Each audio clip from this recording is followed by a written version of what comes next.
অনেক সুন্দর। এই যে কোয়ালিটি ফুল অনেক সুন্দর দেখা যাচ্ছে। অনলি 400 টাকা, দেখতে পারেন ব্যাগটা আপনারা। তারপরে এটা কি, ঘাড় ব্যাগ, ঘাড় ব্যাগ।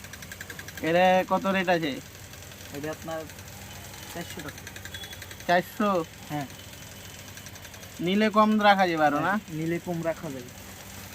আর এটা? এটা 550 টাকা, প্যারাশুট টপ। Powder proof? হ্যাঁ। এটা কত, প্রাইস কত? এটা 550 টাকা আহ, পাইকারি। এই একটা দানা কাপড় সেলাইন সুতো। এটা কি ব্যাগ? এটা আপনার দানা কাপড়ের সেলাইন সুতো ব্যাগ, কাপড়টা অনেক ভালো। এটার প্রাইস কত? এটা আপনার 650 টাকা আছে, আরো কম রাখা যাবে। ভালো কোয়ালিটি কি ব্যাগ আছে? আর আরো ভালো কোয়ালিটি আর একটা আছে ঘাড় ব্যাগ। এটা তো বাহ অনেক সুন্দর। এটা নতুন আপডেট আইলো দ্রুত। এটা একজন অর্ডার দিছে, তার জন্য আমি। এর রেট কত পড়বে? এটা আপনার 480 টাকা।